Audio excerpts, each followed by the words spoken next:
News 360 में आपका एक बार फिर से स्वागत है। ऑपरेशन सिंदूर पर चर्चा के बीच कांग्रेस नेता मनीष तिवारी के क्रिप्टिक मैसेज ने सियासी हलचल तेज कर दी है। कांग्रेस के अंदर मतभेदों की चर्चा हो रही है और बीजेपी ने सवाल उठाए हैं कि मनीष तिवारी और शशि थरूर को लोकसभा में बोलने क्यों नहीं दिया गया। क्या है पूरा मामला, इस रिपोर्ट में देखिए। अंग्रेजी में कहावत है, If you don't understand my silences, you'll never understand my words. Thank you. अगर तुम मेरी चुप्पी नहीं समझ सकते तो मेरी बातों को कभी नहीं समझ पाओगे। ये वो शब्द हैं जो संसद की गूंजती दीवारों से टकरा रहे हैं। ये आवाज है कांग्रेस के वरिष्ठ सांसद मनीष तिवारी की, जिनके एक पोस्ट ने कांग्रेस की खामोशी को सवालों के घेरे में खड़ा कर दिया है। दरअसल मनीष तिवारी ने 29 जुलाई को सोशल मीडिया एक्स पर अपनी पोस्ट के साथ फिल्म पूरब पश्चिम के देशभक्ति गीत की लाइनें शेयर की हैं। कांग्रेस सांसद मनीष तिवारी के इस पोस्ट की एक एक लाइन में देश के प्रति कांग्रेस की मानसिकता क्या है, इस बात की ओर इशारा कर रही है।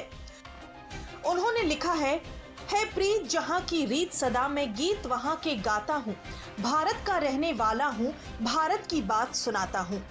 कांग्रेस सांसद मनीष तिवारी के इस पोस्ट ने कम शब्दों में हर वो चीज बयां कर दी है जो कांग्रेस की नीति रही है। इस पोस्ट का इशारा साफ है कि कांग्रेस के अंदर राष्ट्रहित और पार्टी लाइन से अलग जाकर देश की बात करना अब राजनीतिक अपराध की श्रेणी में रखा जाएगा। ऐसा अंग्रेजी में कहावत है, If you don't understand my silences, you'll never understand my words. Thank you. Congress के दिग्गज चेहरे जिन्हें अंतर्राष्ट्रीय मंचों पर भारत की वकालत करते देखा गया है, अब उन्हीं को अपने ही पार्टी ने संसद में खामोश कर दिया है। पहले शशि थरूर को और अब मनीष तिवारी को। संसद में जब ऑपरेशन सिंदूर पर बहस छिड़ी तो देश को उम्मीद थी कि राष्ट्रीय सुरक्षा मामलों पर पकड़ रखने वाले वरिष्ठ नेता इस पर बोलेंगे। शशि थरूर और मनीष तिवारी दोनों ने पहले विदेश मामलों की स्थायी समिति में भी काम किया है। दोनों ही अंतर्राष्ट्रीय मंचों पर भारत की आवाज बनकर भी बोले हैं। लेकिन संसद के भीतर जब कांग्रेस ने अपने वक्ताओं की सूची भेजी तो इन दोनों नामों को जगह नहीं दी गई।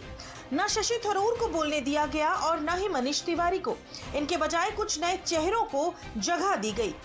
ऑपरेशन सिंदूर की चर्चा में एक बात तो स्पष्ट दिखती है कि राहुल ऑक्युपाइड कांग्रेस ने कांग्रेसी सांसदों को, जो इस लायक थे कि देश का प्रतिनिधित्व कर सके, जिनकी क्षमता को देखकर, जिनके अनुभव को देख के प्रधानमंत्री नरेंद्र मोदी जी ने उनको भारत के रिप्रेजेंटेटिव के रूप में दुनिया भर के देशों में भेजा, जिन्होंने भारत की आवाज दुनिया भर के देशों में रखी, लेकिन उनकी आवाज संसद में सुनने को नहीं मिली।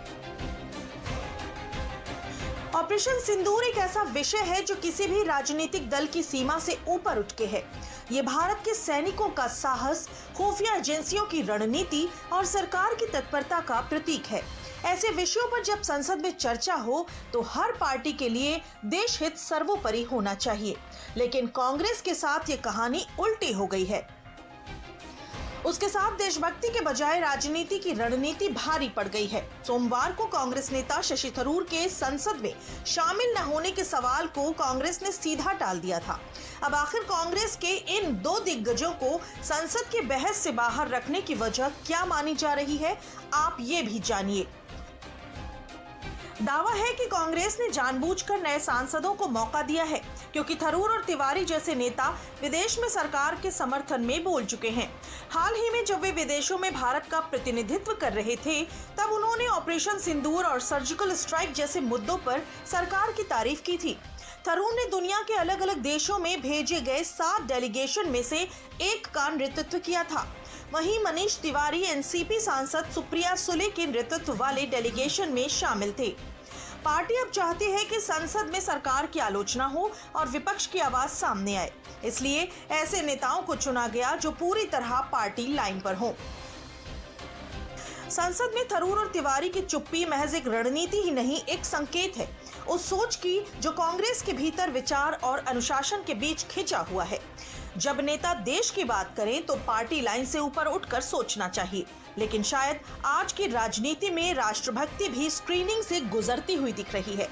भारत का रहने वाला हूँ, भारत की बात सुनाता हूँ। मनीष तिवारी की ये पंक्तियां अब सिर्फ गीत नहीं बल्कि कांग्रेस के लिए एक सवाल बन चुकी हैं।